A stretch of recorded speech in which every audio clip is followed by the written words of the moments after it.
Tonight we have the pleasure of hearing from Matthew Noel, who's going to tell you a little bit of his spiritual journey, as much as he feels comfortable telling you about his spiritual journey.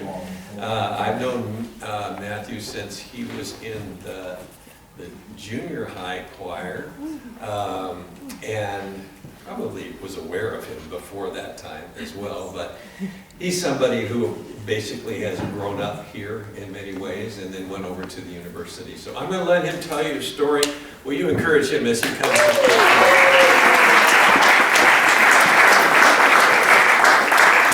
Like you said, for those who don't know me, my name is Matthew Noel. I grew up here. Both my parents were Christian. I was homeschooled. And kind of because of that, I was saved at a very young age. I don't really remember how I was saved. I do remember there was a change to what my life was before I was saved and was after.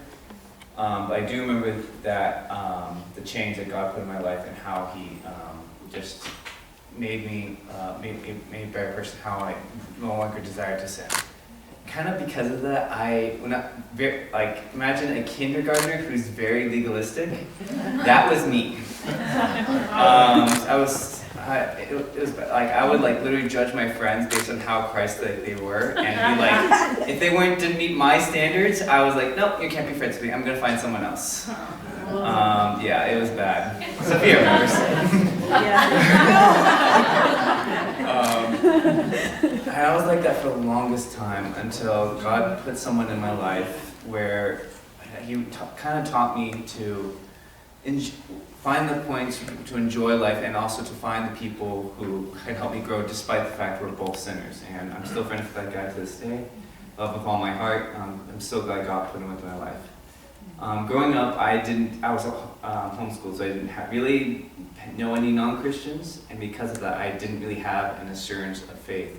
I thought I was saved, but I didn't really know what it was like. I didn't know anything different, so I wasn't sure of that. Because of that, I wanted God to test me. I wanted Him to prove to me that I was saved. I remember in junior high daydreaming that, yes, I know this is very weird, but I would daydream that armed guys would come into the room, hold guns to your head, and say, "Hey, if you don't, we'll kill you if you don't deny Christ." And I would be like, "No, I serve Christ," and I would, yeah, I'm pretty sure. And I would pray endlessly for God to test my faith, and eventually He did. Don't worry, not like that. But He decided to test me through a sin struggle. He eventually introduced this friend who was not a good influence on me and introduced the sin, and I did not succeed in that test, and it got so bad where in high school I almost walked away from the Lord. But I do remember that moment so vividly in my mind. I remember just almost thinking like it'd be better if I didn't have Christ. I just pursued this, and my life would be so much happier. But something in me just reminded me that God was better, that's what life was better with God, and that's what I desired, what I wanted, what I needed. And eventually the right people found out that I was about my sin, and I was able to actually get help. And after that I I had my notes for this reason because I knew I'd forget. I'm so thankful for God for saving me in that moment, because through that I was actually to start growing in my faith and start becoming a more mature believer. And He eventually introduced me to a friend, sent me to the Master University when previously I did not want to go because I thought they were all a bunch of legalists.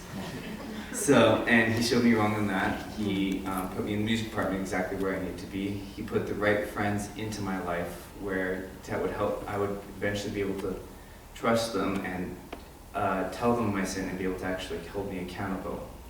And if I were to say there was a theme to what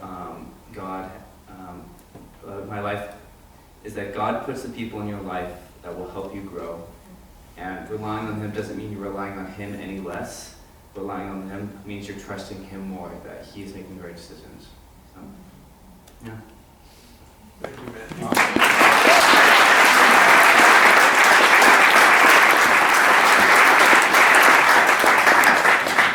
legalists do we have in the room?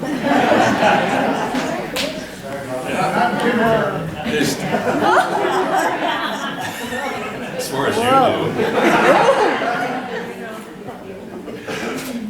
It's so easy, isn't it? It's so easy because you work hard to walk in holiness, and you hate it when you see other people who aren't that seem to be flourishing. Read Psalm 73, right? You can live with that one over and over and over, and that's exactly what it's all about. Until I walked into the temple, until I walked in and I had a context for real life, and that's it. So that's great. Well, I want to get back to doing this on a regular basis. So.